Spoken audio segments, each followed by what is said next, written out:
This evening, we're very privileged to have a special guest here, and the guest talk by Dr. Adil Najam is part of our South Asia Media and Cultural Studies Conference.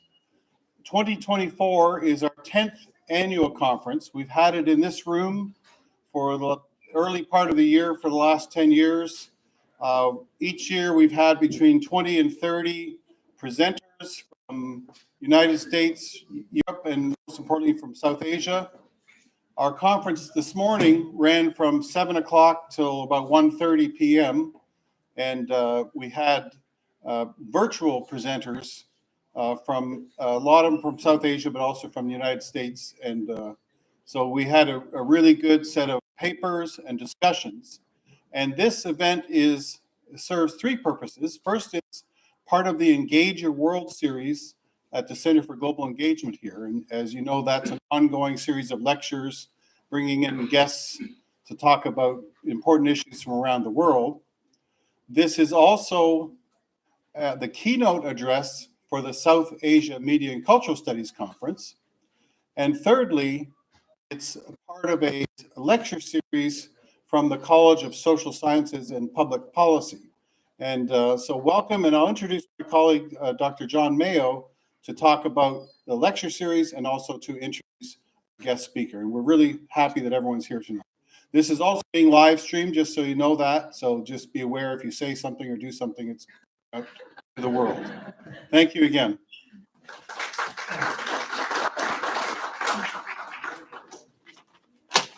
Thanks, Steve, and thanks everyone for being here. Before introducing our distinguished speaker, I too want to thank the College of Social Sciences and Public Policy, the College of Communication and Information, and the Center for Global Engagement for sponsoring this event and the conference. Dr. Adil Najam is our conference's keynote speaker this afternoon. He is one of the world's most respected environmental and conservation leaders. Last July, Dr. Najam was named president of the Worldwide Fund for Nature. The WWF, as it's known, was founded as the World Wildlife Fund in Geneva, Switzerland in 1961. It retains the title of the Wildlife Fund in North America, Canada, and the US. Its mission is to preserve diversity, address climate change, and empower local communities through development, sustainable development of all kinds. Dr. Najam is also a distinguished academic, both in the US and in Pakistan, his home country. He is professor of international relations, Earth and the Environment at the Frederick Pardee School of Global Studies at Boston University. Dr. Najam was the founding dean of the Pardee School in 2014. He has continued teaching there since he was awarded Dean Emeritus status in 2022.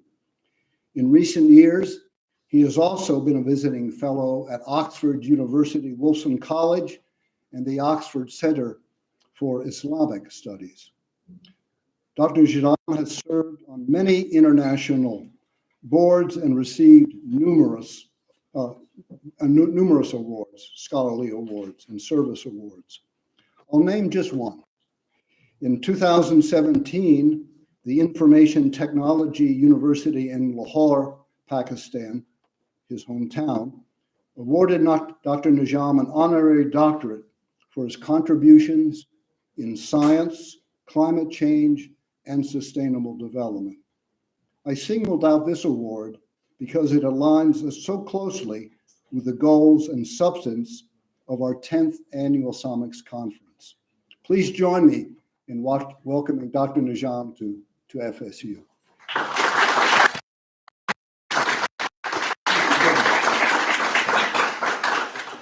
Thank you, John. Thank you for that gracious introduction. Whoever that person you were talking about, I would like to meet him too. But thank you very much. Can I get some help on the lights here? To turn the lights off here as we. Okay, got it. Thank you so much. It is a great pleasure to be here. It's an honor to be here. Thank you for having me. I have had the pleasure of spending the day here and seeing conference panels and learning from them and learning a lot from them. So thank you for hosting me, and thank you for inviting me to talk about environment and climate change and sustainable development. This is my first time at FSU, and I'll talk in a minute about why I'm particularly excited about this. And I'm very honored by the gracious introduction, but also the multiple things that this talk is. So I do not work on communication per se, though I'll say something about it. I work on climate change. I work on climate change and development. I work on climate change and development in particular in developing countries and amongst poor communities. And as was mentioned, have the great honor and privilege of currently representing WWF International as its president. The introduction was very gracious, John, but let me add something to it, because it might surprise you too, and it might make this relevant. And it's one of the reasons why I was so excited to be here today, because it's the thing that doesn't make it to my CV. The very first thing I ever published academically or intellectually was this paper. This is 1987. It was called Communicating Conservation. It was the very first thing I did right after undergraduate. And my undergraduate was in engineering. So you can see from those funky diagrams that the engineer was hard at work. If I saw this paper today, I would reject it immediately because it had this top-down notion of how you should be communicating, and you could do it in beautiful diagrams. But you have allowed me this opportunity to revisit the memory of something that I did learn from a lot. I wrote it mostly because I was a practicing journalist for many years, and at that time, and that's what brought me into this conversation about communication and conservation, which I want to. Here is the other interesting fact. And this is a fact that I can only talk about for another 2 weeks before a paper that's forthcoming comes out. The most recent paper I've published is this one. And this was late last year with a colleague at Oxford, Vikas Ijaz, who's at the Reuters Institute at Oxford, and this was in the journal Social Media and Society, and the paper is about the Global South and climate change, where we argue that we should be moving, we will be seeing a shift, and are already seeing a major shift from developing countries, the Global South, being news takers to news makers in terms of climate. I will leave this to you. Now, I should also note, I have written nothing about climate, nothing about communication in between these two papers. So it just happens that this allows me to sort of bookend this. By way of what I want to say to you, not as a communication person, and not even as WWF. I admire the panda, and therefore I always get advice from the panda before anything important, and I can promise you I did that right before this. But I want to speak to you as a South Asian. I want to speak to you as someone who works on development. I want to speak to you as someone who works on climate change. And none of that is not about WWF, and I'm happy to talk about it later, but I want to talk in that capacity as a friend of people who study communication, who study development, who study environment, about where I think things are headed and why it is a challenge for all of us who might care about these issues in the context of global climate change. As I do that, I want to raise 3 questions. And I promise you, I will not answer any of them. Because if I did, we'll have nothing to talk about. And I do want to do that. And it's not the type of questions that can be answered, but it is the type of questions we should think about. The first of those questions is, what does global mean? Right? We are, and people in this room are of a generation where global has become a word. Global was not always a word. It's a very recent word, right? You needed the pale blue planet and Carl Sagan and Apollo to be able to come to the idea of global. We use it all the time, right? Global finance, global climate, global health, global economy, global politics, Hakuna Matata, everyone together. Right? But if we really believe that there is something called global climate change, then we should put some thought into what this term means. And I want to do that in part of what I say. The second question I want us to think about is, what is the climate telling us? Not what scientists are telling you. I've spent much of my life in the sciences, particularly with the IPCC and stuff. And not what the science is telling us, not what the scientists are telling us, not what governments or politicians are telling us, not what the media is telling us. All of that is important. This is not to say it's not important. But at this point, on this day, in 2024, you don't really need that. There is something that the weather outside, the climate outside, that window, if there were a window there, is telling us. And I think we are now at a point that we should be listening to that as well as everything else, right? This is not about not listening to the science, but in some ways not using science as an excuse to not listen to the science, right?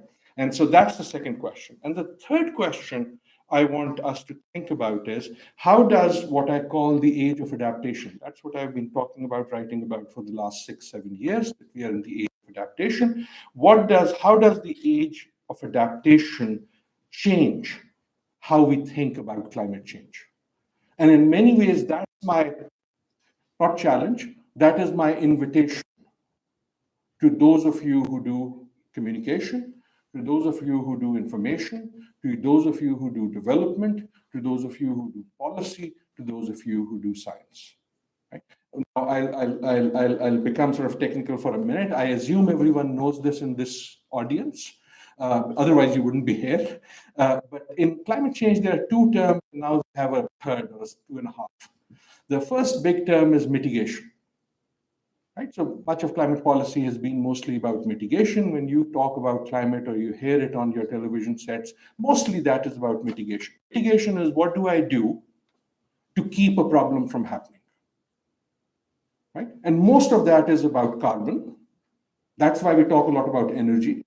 We figure out the science, and the science is that carbon emissions is causing or could cause climate change. So mitigation is, what can I do to carbon emissions? It's essentially carbon management. I've spent my whole life teaching people to become carbon managers, right? And that is the central challenge, so that the problem doesn't happen. That's mitigation. Now, if you fail in mitigation, you have to do adaptation. Right? Now, I want to make this clear. Adaptation is the failure of mitigation, but it is not the opposite of mitigation, because you have to still mitigate, because the less you mitigate, the more you'll have to adapt. But if you fail to mitigate, keep a problem from happening, then you have to somehow do something to respond to the impacts of that problem. That's called adaptation policy. I'll talk about a lot. And adaptation, the good news is we are really good at adaptation. In fact, that is the superpower of most people in this room. In fact, that is why you are in this room and other species are not. As a species, we have been able to adapt to a lot of things, right? So it is cold, you wear a sweater, adaptation. It rains, umbrella, adaptation, right? So we're really good at thinking about adaptation. The problem is, adaptation is a cost. The umbrella has a cost. The sweater has a cost. And in this case, the justice question comes in, because those who are causing the problem, you and me, are different from those who are at the front end of its impacts. Right? That's why environmental justice is such a central theme in what we are talking about. The rain, it raineth every day on rich and poor fella, but more on the poor because the rich has his umbrella. right? So that is adaptation. And as I said, now we are getting into a third thing. If you fail to adapt, now we are beginning to realize if you do fail to adapt, then you get into the realm of loss and damage. Then there is that flood, then there is that loss, then there is that damage, then there is that death, right? And in some ways, that's the broad stroke of where global climate policy is about: mitigation, adaptation, loss and damage. But mitigation again is the failure. Adaptation is the failure of mitigation, but not the opposite. That I do want you to know. Okay, I'm sorry about sort of going into that little detail, but I know everyone knows that. I have a proposition, and it's a pretty strong proposition. So you are very welcome to disagree. Many do, but here is my proposition. My proposition is that the age of adaptation. That's too many words on a screen, so let's make it easy. The age of adaptation fundamentally changes. Right? That's the drastic part of what I'm saying. It fundamentally changes, not just changes. Change happens all the time. Fundamental change is change that causes other things to change. Right? And the structure of something changes. That the age of adaptation fundamentally changes what? It changes the nature of climate policy. It changes the nature of climate politics. That if you're working on climate, as I do, I am suggesting that what we think climate policy is, or what climate policy has been, will change. Which doesn't mean old issues go away, but they become different things. And the nature of climate politics changes. I think we are already seeing that. It becomes much more adversarial.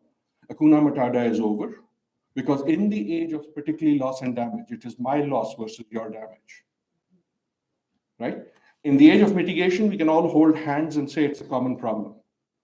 The closer you get to adaptation and loss and damage, the politics becomes much more adversarial. That's my fear. However, for this audience in particular, I suggest that this introduces new challenges and new opportunities to communicating sustainable development. Right? And that's part of the argument I want to make, not as a communication argument, but as a sustainable development or environment or climate argument. So let me try to get into that. Can I ask the Associate Provost, is it okay to be silly at FSU? Yes. Okay, thank you. You need official permission. So allow me to be silly. Now, this slide I actually have been using in my classes for many years, and it is actually a class assignment, so I might even ask you to answer this question by taking a page. Imagine for a moment you're not in Tallahassee. Right? Imagine I ask my students to do this, and we have great fun. But imagine for a moment you're not in Tallahassee. Imagine you're not in Florida. Imagine you're not in the US. Imagine you're not even on this planet. Imagine you're on some other planet. Choose your planet. There used to be 9, now they say there are 8, and at least one of them is not doing very well. And on that planet, the World Bank or the UN of that planet has asked you to write in 2 pages or less. That's the student assignment. 2 pages or less, Times Roman, 12-point, no footnotes. In 2 pages or less, to write a country report on the country called Earth. Someone is looking down on us, and they want to see what sort of a place are we, right? If global is real, someone is looking at us and saying, what sort of a planet is this, right? I'm not talking about world government and all that sort of silly stuff. But just like we think of countries and we aspire, we ascribe realities to them, what would someone say if they were looking at us as a globe? There can be many stories, and I have many versions of this. I'll only show you one version. You could immediately come to the conclusion that they would first of all say, country Earth is a poor country. Right? They would look at us, they would count the numbers, you all know the numbers. They will say there is more than 500 million people who live on less than $2 a day. It used to be $1 a day, but the dollar ain't what it used to be. Right? That number has come down, but it's still more than half a billion people. So you would say country Earth is a poor planet. You would say, however, while it is poor, it is not universally poor. It is a divided planet. Right? 80% of its people live on 20% of resources. 20% of its people or less consume 80%. of its wealth, right? That famous champagne glass from Dr. Mehboob Haq, one of my great mentors, who, the champagne glass distribution of the world, you would want it like a beer mug, not the German beer mug, but the Austrian beer mug, but it's much more like a champagne glass. Right? So you would come to the conclusion, you all know these numbers, you see them in UN reports and so on and so forth in the World Bank. Planet Earth is a poor planet, planet Earth is a divided planet, planet Earth is a poorly governed planet. By everything we call good governance, when we talk about countries, if you apply that to the world as a whole, you would easily come to the conclusion this is not a very well-governed place. Right? All countries equal, 5 more equal than others, so on and so forth. You will come to the conclusion that it is also not just poor, divided, poorly governed, it's an insecure, right? Particularly today, an insecure planet, not just because of the uselessness of war, but insecure in terms of food insecurity, insecure in terms of water insecurity, insecure in terms of climate security. So multiple dimensions of insecurity. Again, you know the numbers, so I won't go in there. And as I said, there are multiple different picture of how science has progressed and more people are educated and stuff. That is also true. But so is this. You will come to the conclusion it's a poor, it's a divided, it's a poorly governed, it's an insecure, it is a degraded planet. That's why we drink out of bottles. Our deserts are denuded, our forests are degraded, our climate is changing, our seas are rising, and it is an angry planet. Right? If you, particularly those of you in communication, if you go back to whatever you were seeing right before COVID, whether it was on your Facebook scroll, whether you actually were reading newspapers, I'm not sure if people do that anymore, but if you try to remember the pictures you were seeing, it was mostly pictures of angry people, nearly all of them young people. JNU, India, angry. Chile, on the streets, angry young people. London, Extinction Rebellion, angry young people. Lebanon, angry young people. New York, angry young people. Right? Hong Kong, yellow umbrellas, angry young people. Right? And there is anger for a reason. I think it's justified anger, particularly from the young, and particularly on the issue I'm talking about. In some ways on the issue I'm talking about, and that's why I have Greta there, I fully understand Greta's anger. I think it is justified. I do not always agree with maybe the policy approach, but the anger is, it's like I was saying this to some friends this afternoon over lunch. It's like, when you have a long drive and you have kids at the back of the car, and at some point they start asking, are we there yet? Are we there yet? Are we there yet? Are we there yet? Right? And it's a justified question. At some point, you have to say whether we are there yet or not, because we've been saying we are getting there. Right? Now, again, I can go a lot into this, and this is something I work on, because the young might feel smug about this, but please don't, because I can promise you one thing: by the time I'm done talking, you will be less young than you were when I started talking, which means you will be very soon where I am. Right? And we will be judged by our actions, not just by our emotions. You will come to the conclusion that the planet as a country is a poor planet, a divided planet, a poorly governed planet, insecure, degraded, angry, and an unsafe planet. Right? By all the actual measures that we use to ascribe countries, how we have State Department travel advisories? If you actually, by those very measures, had a travel advisory on planet Earth, it would be catch the first rocket ship out of here. The problem is Elon Musk has not yet come up with the rocket ship. Right? I am sorry, I did not want to sort of be depressing here, but the point I'm trying to make, as I said, I can give you a different picture, and maybe in the Q&A I will. The point I'm making is, we are trying in a global level to govern a planet that is in fact a third world planet. I have never liked the term third world. In this context, it is the right word to use. Whatever you conjure up, right? And yet we try to manage it as if it was planet Sweden. It is, in fact, the planet that is defined by that.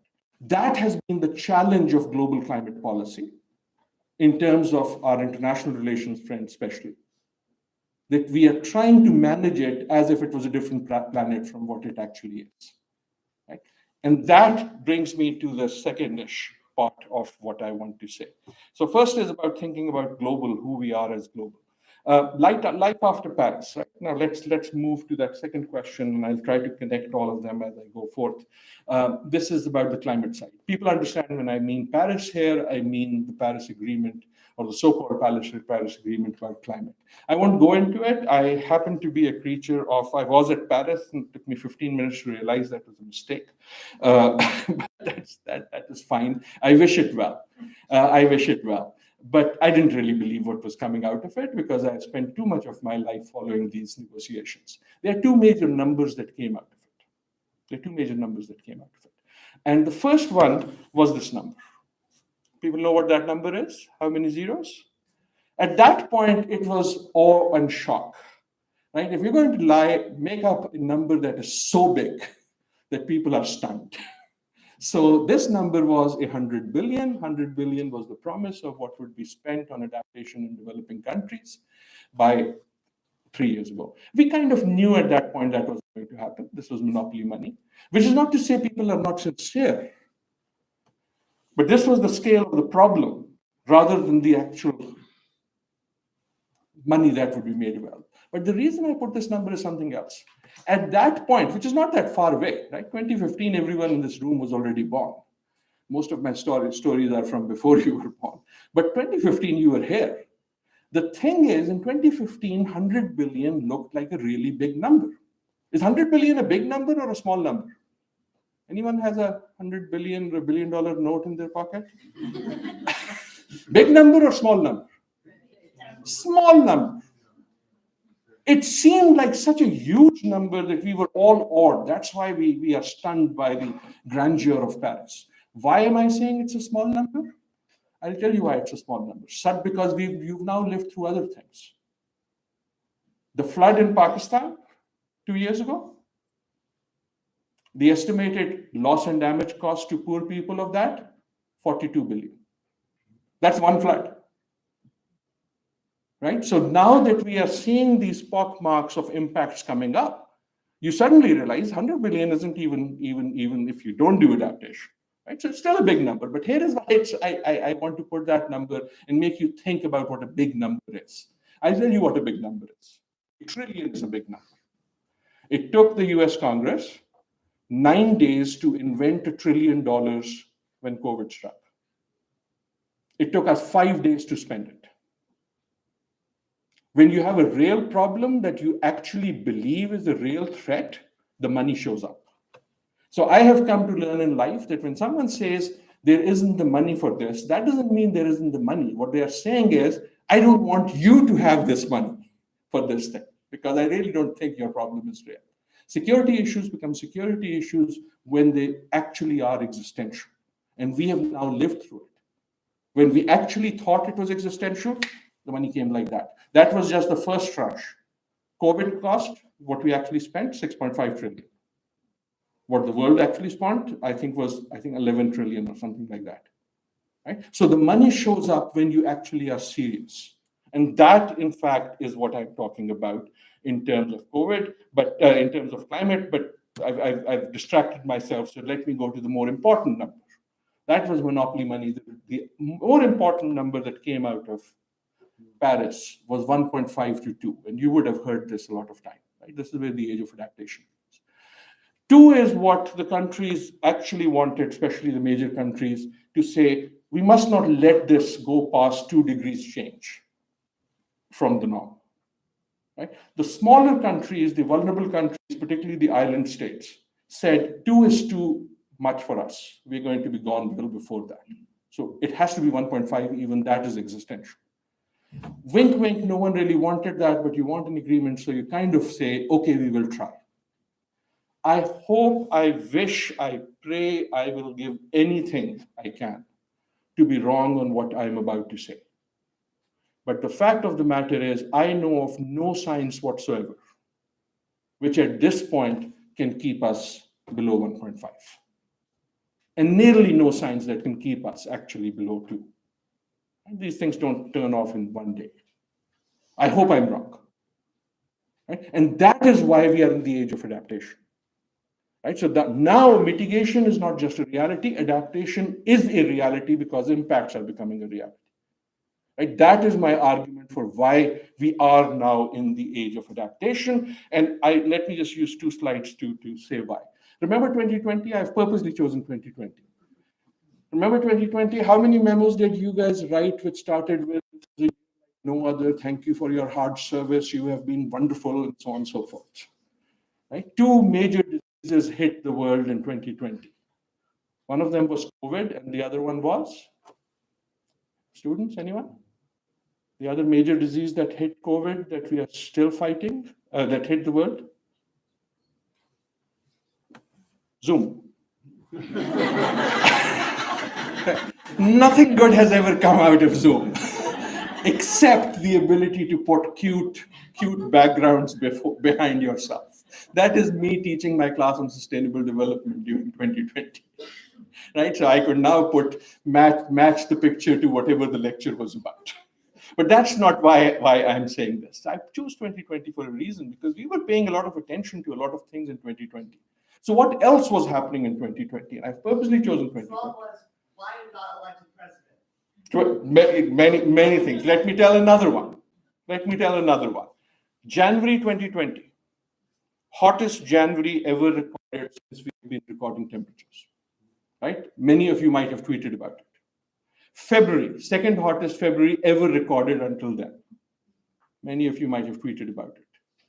March, second hottest March ever recorded until then. April, second hottest ever recorded up to then. By this time, you were tired of it, you stopped tweeting. Right? Now you're looking back at that dancing cat. May, hottest May ever recorded. June, hottest June ever recorded. July, second hottest July ever recorded. August, second hottest ever recorded until then, since we've been keeping these records. September hottest, you see the pattern there, right? You get a little respite in December, 8th hottest. Here is the important thing about this. I need to check this, but as far as I think, nearly every number on this has been broken since then. Right? You just lived through 2023, the hottest year ever. And at least the last 6 months were the hottest for each one of those months. Right? That is the point of the age of adaptation. We are now, when I say look at what the climate is telling us, it is telling us that there is a change. That doesn't mean the world is ending. That means that if you think this is a future issue, you will see this in a minute. I, some years ago, stopped. I try no longer to put graphs that are in the future. Climate people love graphs in the future. I used to make a whole industry of graphs that were about 2100. What will happen in 2150? Right? I stopped doing that because I realized people thought by looking at those graphs that we had time. Right? And that is no longer what is true. That is why we are in the age of adaptation. Just by way of, because we are in South Asia, I did this literally over an iPhone. This is a tweet I did on April 29, 2022, when I said nearly 1 billion people, yes, 1 billion, on that day, nearly 1 billion people across South Asia are seeing temperatures today of over 100 degrees Fahrenheit, in some cases 117 Fahrenheit. Now we are South Asia, we understand, much like Florida, we can take the heat. 100 degree we can take, but not for 1 billion people, and not in April. Right? So there's something changing. If you are a farmer, if you are a fisher person, and so on and so forth. I'll put you another one. This is more recent. This is from last year. This was the warmest day ever recorded until that day. Then what happens on the 3rd of July? You probably remember this from your tweet feed. 3rd of July, we break the record for the warmest day ever for the Earth as a whole. On the 4th of July, we break that record. On the 5th of July, we equal the record we just broken. On the 6th of July, we break it again. On the 7th of July, we get back to the dancing cat because this is getting boring. Right? And for the rest of the month, every day is higher than the single highest day recorded until before that. Right? So again, this is not, I'm not trying to scare you. I'm trying to give a message of urgency, of action, not of despair. right? This is saying it is no longer a future problem, that climate is no longer a future problem. Let me just make that point yet again. I hope people can see that graph. This is actual recorded temperature for ever since we have actual recorded temperature for every month of every year. This is not a future projection. This is not a prediction. This is simply, according to NOAA, the actual recorded temperatures for every month for the planet as a whole. Right? When it touches 1.5, that doesn't mean we've breached 1.5 because that is just the monthly average, right? So for that to happen, it has to be different average. So please do not misread it, but it should be scary enough anyhow. Again, my point is not to scare. My point is to say this is urgent. This is no longer a future issue. Now you're saying that, well, fine, professor, but I don't live on the whole planet. I live in Tallahassee, and today was actually quite a pleasant day. Okay, choose your place. Same data, we've put it on a map of the world for every point on Earth that we have recorded temperatures for. How have they been changing? You see the date down there, 39, 42, 45, so on and so forth. You choose your place. Right? Again, what we are looking at is the trend of where this is going. Right? We are saying that this is not an exam you can get an incomplete on. This is about the urgency of action. Right? That this is not a future problem, this is a current problem. This is why we are in the age of adaptation. Right? That beautiful picture by now everyone knows, it's actually the world's recorded temperature. So that is why 1.5 is important. If you are a low-lying island state, by that time it is becoming existential. Right? And at that time it is becoming important. Let me run through the next one. I won't go into the details, but this is an IPCC report. What is 0.5 degrees between friends? What does it mean to have a 5.5 degree change? Between this morning and now, it's been probably a 7-degree change. But we are talking about global temperature here. Right? We are not talking weather, we are talking climate, and the type of things we are talking about, that difference, what it does is, it changes extreme heat by 2.5 times. Right? That doesn't mean extreme heat becomes 2.5 times, it means what it will be at 1.5 versus 2. Right? So again, this is the IPCC. I won't go into it, but it is important. The numbers are less important. Again, I sound like I'm trying to scare you. No, I'm trying to. I hope that is not the message. What I'm trying to say is there is urgency and there is change. Now let me talk about the change. The change, if I am right that we are in the age of adaptation, what does all of this mean about climate change? What it means about climate change, I think, is that carbon management is no longer enough. Carbon management is more necessary than ever before, but now you also have to deal with impacts. And impacts are not written in the language of carbon. Right? Impacts are written in rain, impacts are written in drought, impacts are written in species loss. The unit of analysis, right? Our discourse has mostly been on carbon management, therefore mostly been on energy. If climate change adaptation is here and it is now, what does it mean? A few headlines, and then I will plan to shut up. The first one, nature. And I choose that picture because A, it's a really cool picture. Right? But if I say to you, communication people in particular, but anyone, what is the first picture that comes to your mind when you think climate and nature? What do you think? What picture comes to your mind? Polar bear on the ice slab, right? And I tell my friends because that's the picture most people put, and I say that is actually not the right picture. This is an important point I'm going to make, for me at least. I'll tell you why I think it's not the right picture. It gives you this impression, you communication people, when you put it, as if the polar bear in the middle of the ocean is waiting for you to come and save it. Right? There is this helplessness of the polar bear in the middle of the vast ocean. And as if the hero of this plot are you, and you are going to go and save the polar bear. Let me let you in on a secret. I've spoken to a few polar bears.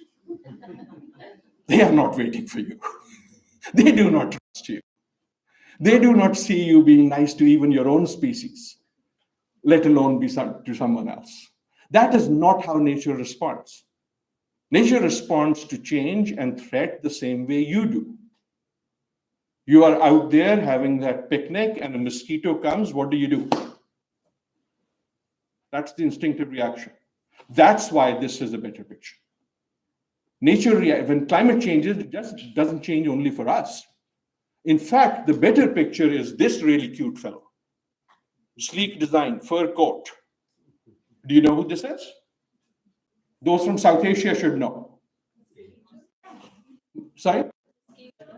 A special mosquito, not just any mosquito. Look at the fur coat. Look at that BMW lines. It's a dengue mosquito, right? Again, I'm not trying to make a one-to-one correlation here. But why are we finding dengue in South Asia? It should be in Sri Lanka maybe because it's a tropical disease. You find it in Lahore, then you start finding it in the foothills of the Himalayas. You start finding it in Nepal. You start seeing the same thing in the Mediterranean going north. Much of it is because we travel a lot and things go with our shoes and so on and so forth, and they adapt. But it is also possibly because the mosquito adapts even better than you do.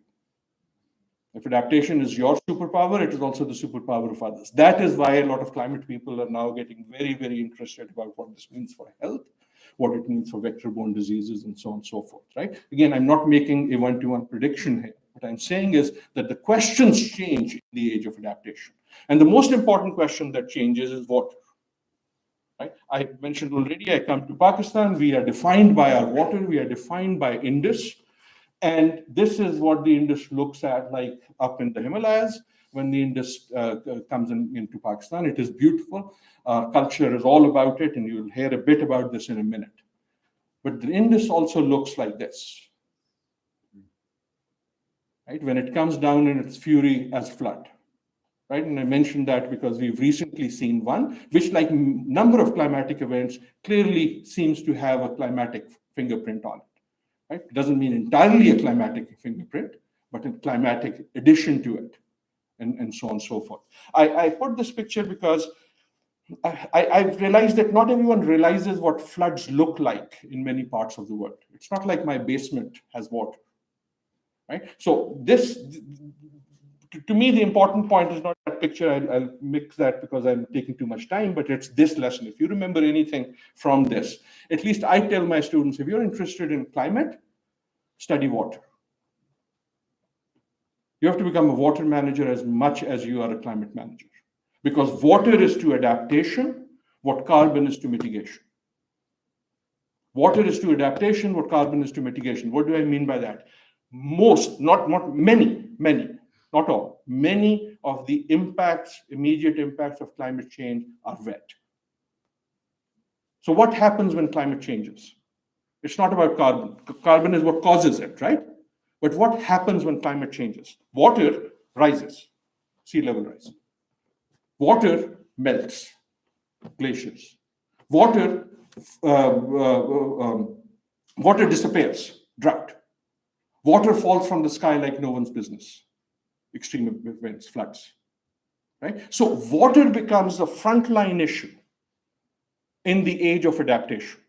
And to explain this, this is not from this flood, but this flood was pretty similar, just a little larger. This is from the 2010 floods. We were trying to raise money and support for people who had been affected by the floods, right? In South Asia, everything is in millions. And I was finding people weren't getting a sense of what flood looks like. So this is the map of Pakistan. The blue area is one that is severely hit by the flood. So keep that blue area squiggle in your mind, right? So I took that squiggle and I put it on a map of the US to scale. It covers from up in New Hampshire, from Vermont down to Florida. I put that area of the flood on a map of Japan. You don't see Japan.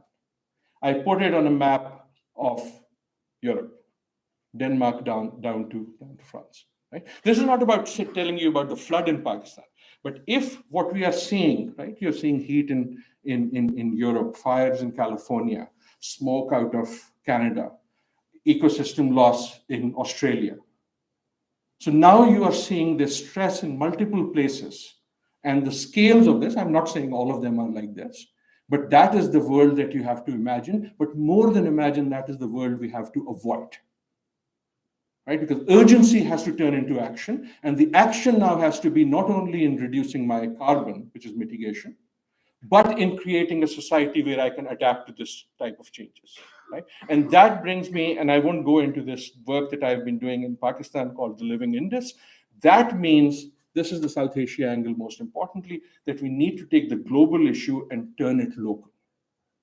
Because mitigation happens globally, adaptation and loss and damage has to be local, right? Because a flood comes in a particular place, a fire happens in a particular place, a drought happens in a particular place, right? And that is where we need to turn it into our own issue. If it is a water issue, then immediately it's a food issue, right? Because what is food except nature's way of packaging water? Not really, but kind of, right? So I don't even need to go into this. I'll be very quick about a few of these, and then I'll spend time on one. Certainly, climate remains an energy issue, which is what we talk about in carbon management. But if you are interested actually in telling the story, right? So what I'm trying to say here is we need to tell different stories about climate change. If you have to tell the South Asian story about climate change, or even the global story about climate change, it is not just about energy efficiency, which is the story we've been telling. It also has to be about energy poverty. There's 1.5 billion people in the world who need to use more energy to have basic, decent life, right? So how do we do that while we are also doing that? And on this one, it's a good story. I won't go into the graphs, but essentially the transition is happening. The transition is happening basically because price goes down. And at this point, you are living in a world where solar is actually cheaper than most fossil fuel. The question is scale and so on and so forth, but that's also being solved. But energy poverty becomes, in the age of adaptation, as much of an issue. We talk about mobility, right? The story we tell about climate is the story of Tesla. Tesla is a cool story. BYD in China is an even more cool story. But if you're really going to be talking in the age of adaptation, then that story is not just about Tesla. That story has to be about this.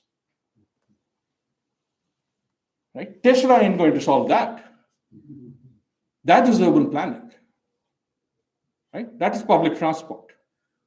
That is moving large numbers of people, particularly for women. The single most important thing you can do for women in the workplace is provide decent transportation and clean bathrooms. True for across South Asia, but many other parts of the world. Right? So the point I'm making is you guys who tell stories, have to revisit the stories. And some of these are powerful stories because you do this, you not only deal with the age of adaptation, you start dealing with social justice. The story of infrastructure is not just green buildings with lead plates outside. The story of infrastructure has to be this. Right? And again, there can be positive stories. There can be stories of human dignity. There can be stories of change. I've put the title there anyhow, but who can guess what this is? This is a picture of what? Plastic bottles. Thank you very much. You have seen the picture before, so let me give you a close-up. That's a closer-up view of the same picture. Let me give you a closer view of that picture. And that picture that you originally saw depicts 2 million plastic beverage bottles, the number used in the US every 5 minutes in 2007. South Asians or Asians in the room, do not be smug because your number is equal or worse. Right? Why is that important?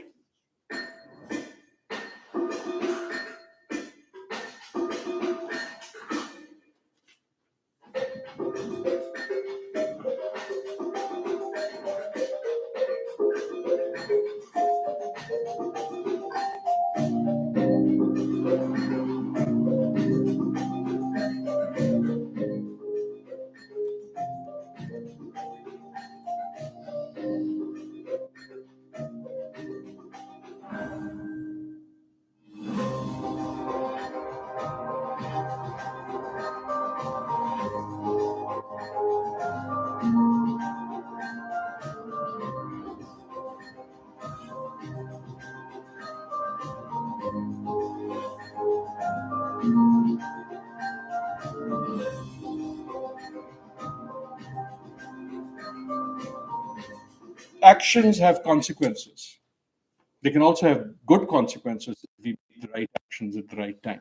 Ecosystems, I won't go into. I'm taking too much time, so I'm literally sort of at the last 2 or and then I end. I do want to talk, I don't know if the colleagues are here who work on climate and migration, but refugees is an important part, right? Once you have climate change, what do? People adapt. One of the most common adaptation strategies throughout human history is you move. That's why you are where you are, either now or your ancestors.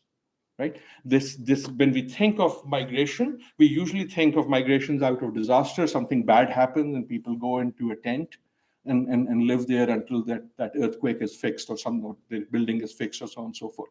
Climate migration, it is clear, is not mostly like that. It is livelihood migration.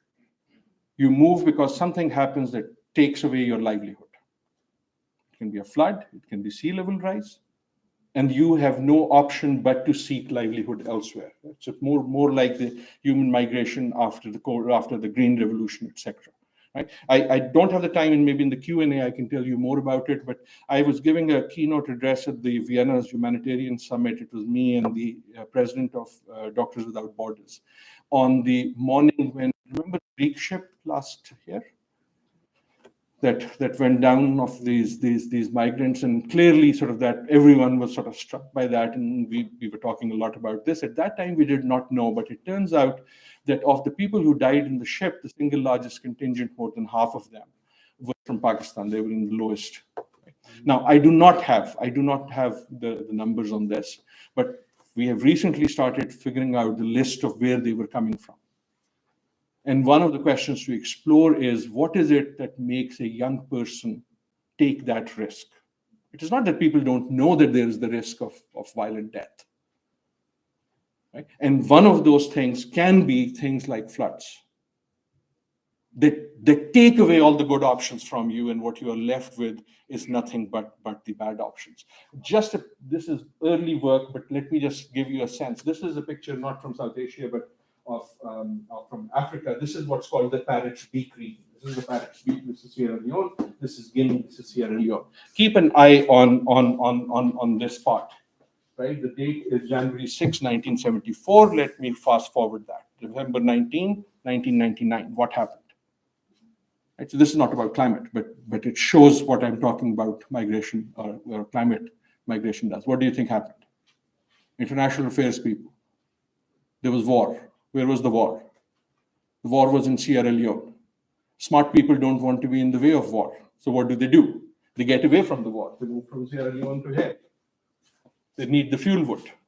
What does that do? That puts further pressure on the environment. So what I'm saying is, when you think about migration and we think about impacts, those are the type of things you unpack. The last of these, and I wish I didn't have to show these pictures, but this is truly a South Asian story. And this is the worst story of them all because this is so avoidable. Heat. In Karachi, Pakistan, or many cities in India now, but certainly in Karachi, Pakistan, there used to be 4 seasons. Now there are 5.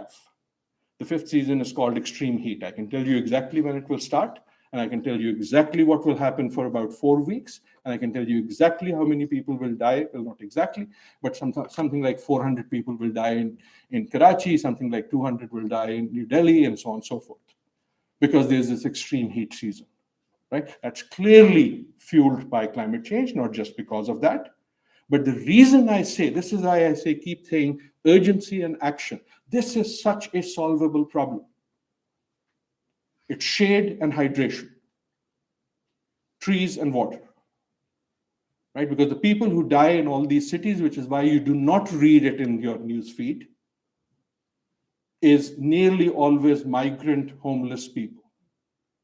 Because it's not at temperatures that you and I will die, because we have fans, we have air conditioners. Right? But if you are outside, that's why it's such a solvable problem. I'm coming across as much more sort of pessimistic than I want to be. I am pessimistic in the sense that this is a serious problem, but what I want to urge you is action. The pictures I'm showing, as I said, I wish I did not have to see. These are pictures all from newsfeed of how people deal with heat. This is not how they should be dealing with heat. Right? These numbers should not be happening.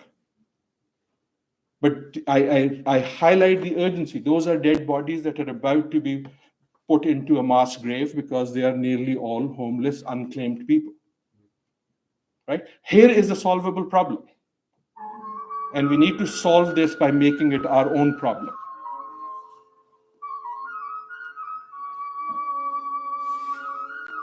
This is the living in this part I was talking about.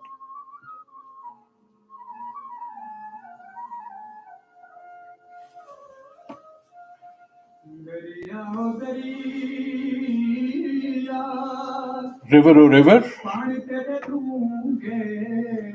your waters are deep. You are my father, you are my mother. I am born of you.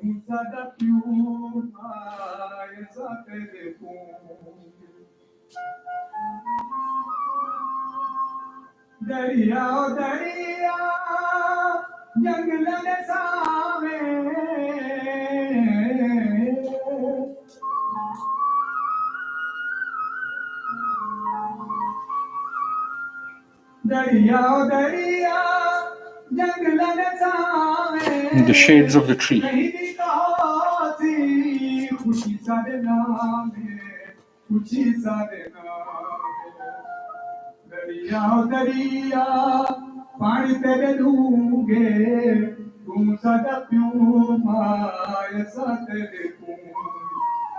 I end with this. This is that living in this thing that I had put up earlier. This is an attempt that me in my sort of scholarly capacity, if you will, working with the government of Pakistan, is trying to say, let us make climate our own issue. Part of that reframing has to be that this is not simply an issue out there, somewhere in the future, some other place, but in the reality of where I am. And that gives this opportunity. The reason we talk about Indus and the river, if you think about Pakistan, and I won't go into too much detail about it, Pakistan is a country born out of the river. 90% of our people live on the Indus Basin. 85% of the economy happens on the Indus Basin. 9 out of the 9 largest cities in Pakistan, 40 kilometers of the Indus. Our songs are about Indus. Our love stories are about Indus. If anyone knows of Soni Mahiwal, can't happen without Indus. Heer Ranjha can't happen without the Indus. Noor Jahan's song, Sanu Nehra Le Pul Te Bula Ke, can't happen without the Indus. Right? So by taking a natural frame of that people understand, let us plant climate policy in that in actions that actually makes people's lives better. Right? And that to me is, I don't know if the way out or not. But for developing countries in particular, to me, that is the response of the age of adaptation. Last slide, I promise. What does it mean? How might we think? How might we change the stories we tell ourselves about climate change? 4 things, and then I shut up. First, we change our stories from being about climate as mostly energy, mostly carbon, to making them about nearly everything. How does it impact the Indus? How does it impact the food? How does it impact mobility? What are the options to make those things better? Second, we move from thinking about climate as maximizing security, making ourselves more secure, which is how we deal with great problems, to also thinking about minimizing insecurity of people. Right? This is very fundamental. And what it means is when you think about policy as maximizing security, you target bad behavior. How do I stop people from traveling too much or using too much carbon? You do that. But focusing on insecurity means you reward good behavior, right? Particularly by the most vulnerable. The third thing that you do is you move from thinking about international, for international affairs people here, to thinking about global. Easier said than done. Right? This is probably the most ambitious thing that I'm saying, but part of the negotiation problem is we come together as countries where my role as a negotiator is to maximize the gains to myself. Right? That's what negotiation is, to focus on my interests. And we assume that if I focus on my interests, you focus on yours, she focuses on hers, somehow we will add up to the common interest. The math does not work.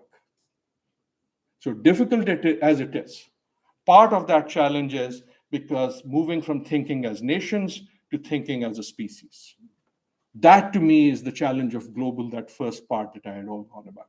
And finally, my argument would be moving our stories from thinking about adaptation as a problem to be solved to thinking about adaptation as an opportunity to be built on, right? Because when you think of it as a problem, we try to minimize what we do about it. In history, all across history, this is an important point, and I do promise to shut about that. All across history, there are moments, very few, but they usually come out of bad things, when there is suddenly an opening to reframe things in a big way. An adaptation climate can be that. I don't know if it will be, but it can be that. And what that means, thinking from, is when you think of it as a problem, you think immediately, what is the cost? Do I have the money? The 1 billion, 100 billion question. When you think of it as an opportunity, you think about social justice. Here is an opportunity. I have to do a big change. Can I do it in the direction that meets those other goals too? I do not know. I do not know if we will do this. I have no doubt in my mind that we as a species have the knowledge. I think there's a race between human knowledge and human wisdom. I have no doubt in my mind that we have the knowledge, we have the resources, we have the money, we have the science to lick the problem. I do not know if we have the wisdom. I hope you do. Thank you so much.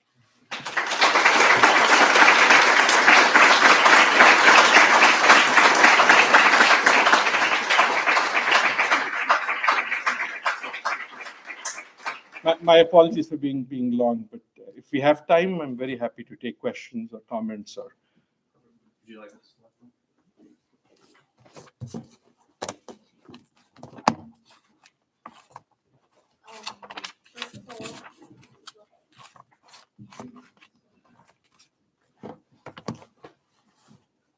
Can you turn these up? Can you turn up the mic? yes.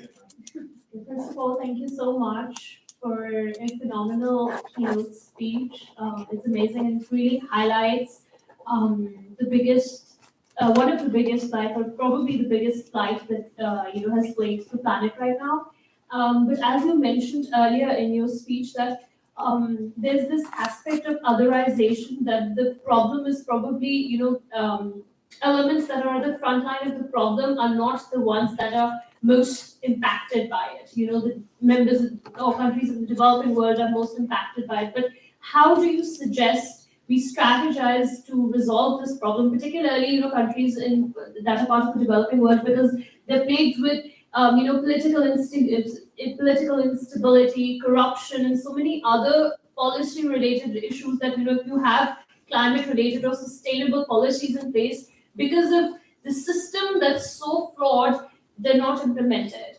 And right now in Lahore and other cities in Pakistan, we face smog as well in winters. And we've tried to have artificial rain to deal with it, and that's happened probably twice. But I myself, I was there in the winter, late November, and the smog was terrible. And now we have breathing issues because they say that if you're breathing through it, you lose at least 9 years of your life.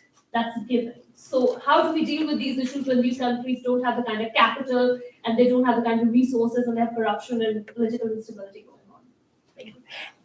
Maybe we can take a few questions and I can take them together, and that way you can say more than I do. Hello, Dr. Najam. My name is Monserrat. My question to you today is following the conference's theme on communication and your emphasis on using water as a way of understanding climate. What are your thoughts on using the state of the global conveyor belts for communicating the actual effects of what's going on the planet when it comes to the temperature? We also have a question from one of our conference people that are not here. Dr. Najam, thank you for your very engaging and eye-opening talk. To restore ecosystems globally, everyone can and must play their part. So how can we empower local communities in South Asia to lead ecosystem restoration communications and to ensure restoration programs are just and equitable? Anyone else?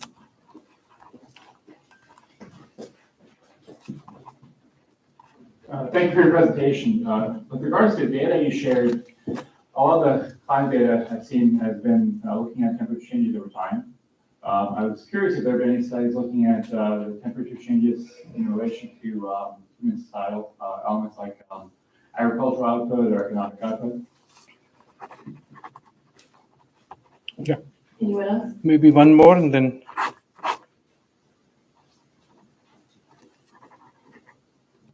much for your talk. Do you believe that with how little our governments tend to listen to us on every other issue, is it actually possible to make our governments listen to us on this existential issue?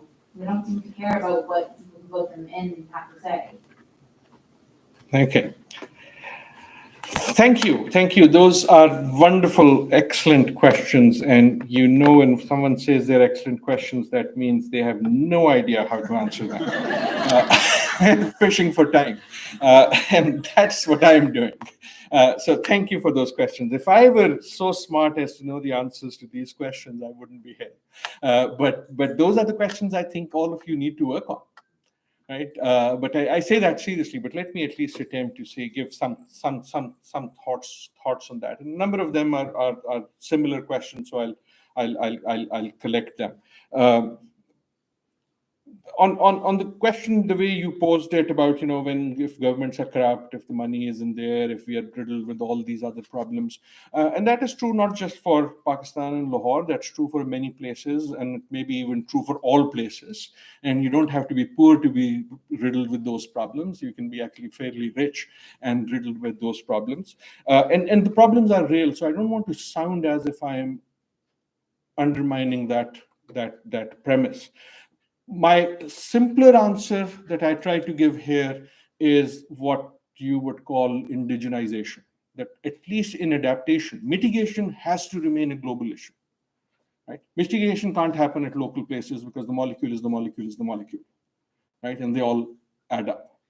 But adaptation in particular, loss and damage, but even more so, but in different ways, we need to make these problems our own. In some ways, I do think, I speak as a fellow Pakistani, we sometimes it is convenient to make this someone else's problem. The otherness is the otherness of the problem. Right? Someone else caused it, therefore they have to solve it. We saw that actually very much clearly after the Pakistan floods. Right? Much of the rhetoric was, we didn't cause it, and therefore the world pay us. I think that is true. But I don't see a history of the world ever doing that. We didn't do that for slavery. We didn't do that for colonization. So why do you expect that suddenly this will happen for climate change? And am I going to sit and cut off my own nose to spite my face? Right? When I gave the versions of this in Pakistan itself, my title is How to Make Climate a Desi Issue. Right? Desi means local.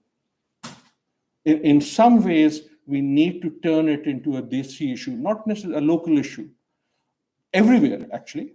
Not because we may have caused it, but even if someone else has caused it, we face the consequences.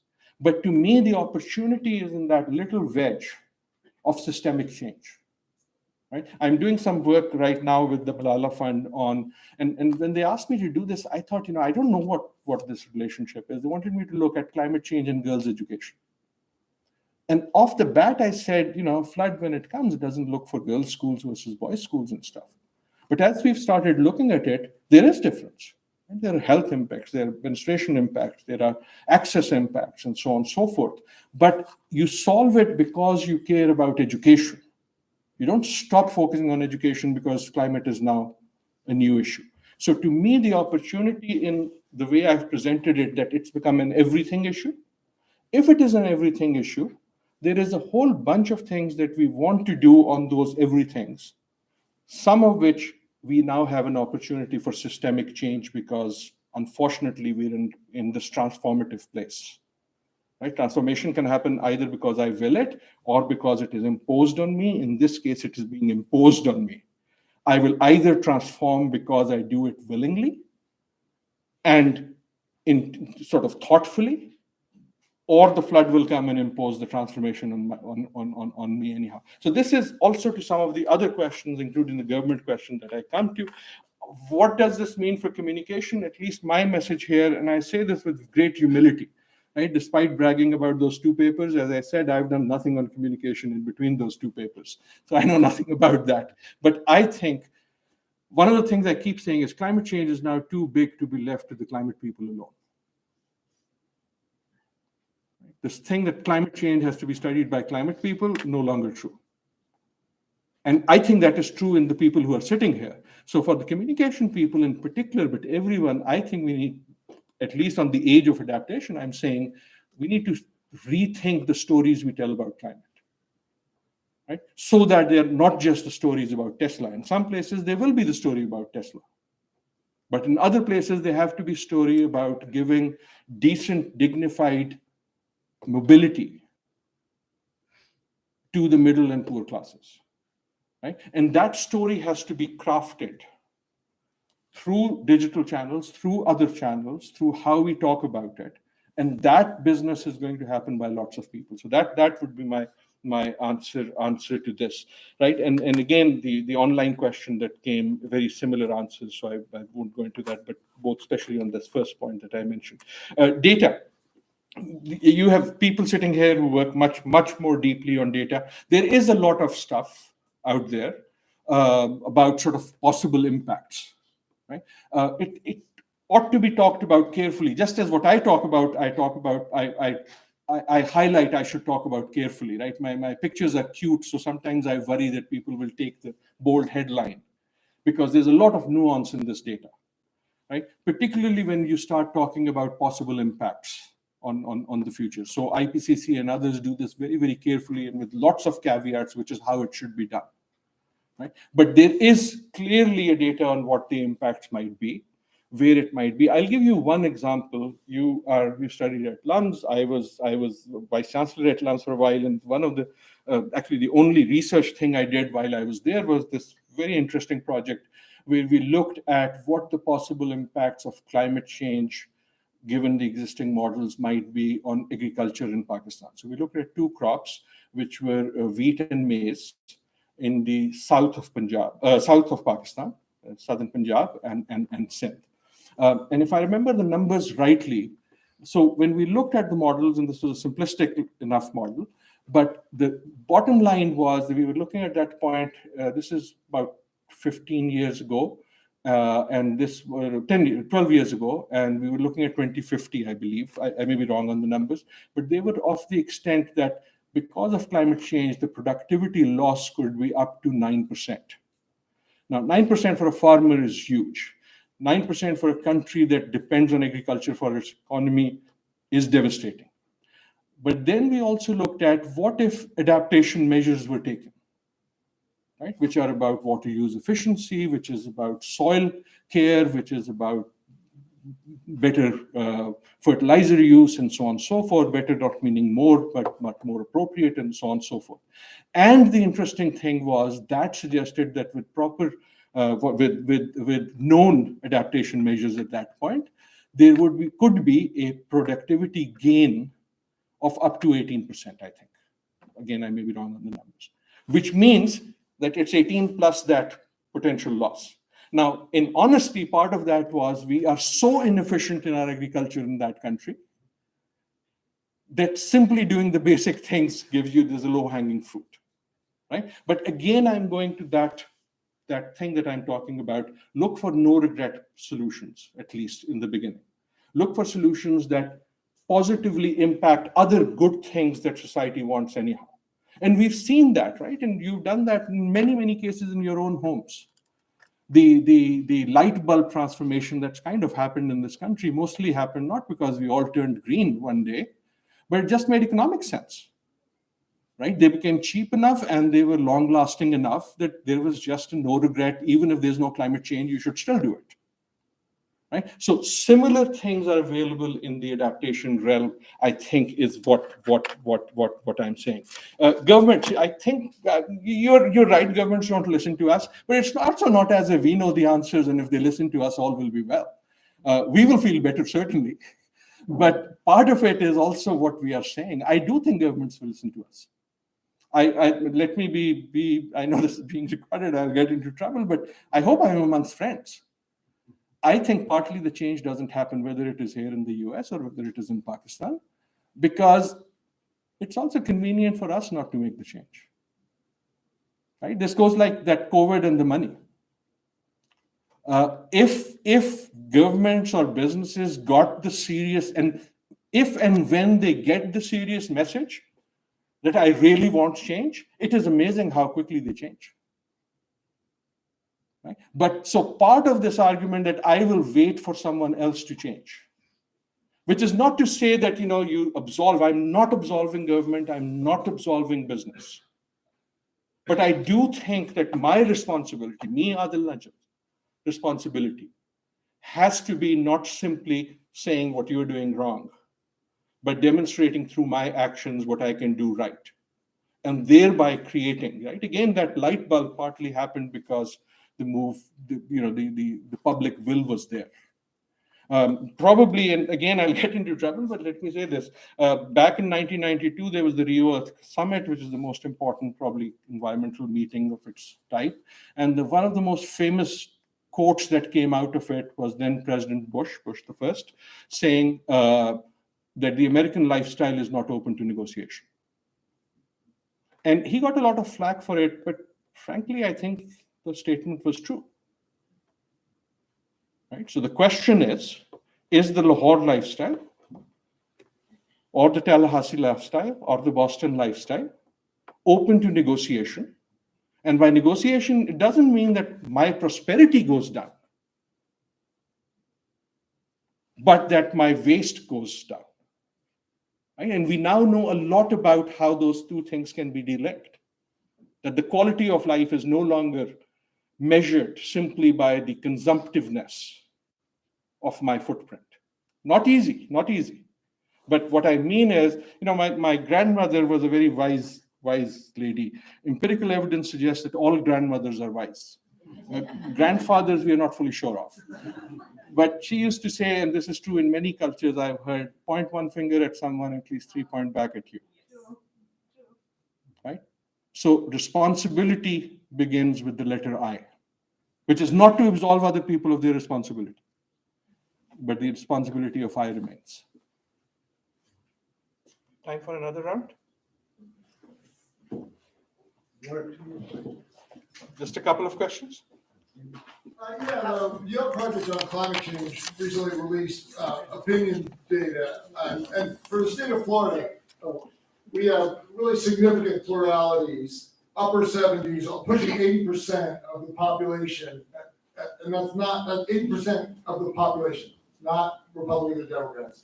One, renewable energy, they support subsidies for renewable energy, they support taxes on fossil fuels. So there's a whole host. So back to this question of our government responding to the popular will. Like, how can you have 4 out of 5 people supporting policies that are not even on the agenda? There's zero climate policy in the Florida legislature, and there has been in the 22 years I've lived here. Any other, or do we have any other, or no? I do not know. I will end at that. I do not know enough about Florida politics to know about it. I follow it from afar, but I follow it from the Republic of Massachusetts, which is a different place, has its own. They hold true nationally. Right. No. I know that exactly. And I think you're right. I think this is not just in the US, but even in Europe, what we are seeing is that climate is losing its salience as a political issue. Right. So one thing is me saying that is what I want, and another thing is me making it a political issue. And that, I think, is a higher order thing. So again, I do not want to sound as if simply if I say, I care about it, politicians will change. They have to be not hurt enough, but pushed enough that I'm going to change my voting pattern on this business. And unfortunately, I do think climate in particular, environment in general, has kind of become one of those wedge issues where even if the broad numbers support that wedge of 20% that remains takes on a much more importance in the final result. So again, I'm not answering your question. I do know it's not easy, but I do think we need to sort of push it into active political issues in that sense, not necessarily because I agree that I think there is a plurality. In fact, I think we have turned it into this wedge issue and therefore given power to that minority much more so. It troubles me that even in countries in Scandinavia, for example, recent elections suggest that climate and environment is losing steam as a common issue. Now, it may be because a lot of this climate action we can now do individually, right? Our Tesla, our home heating, and so on and so forth. But that will then leave those things that we need governments to do. But not easy. And again, as I said, race between human wisdom and human knowledge. No dearth of knowledge here. Wisdom I wish for. Thank you. Thank you so much.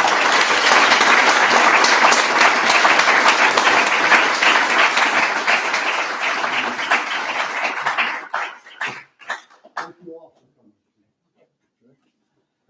coming. Sorry it went on and on. But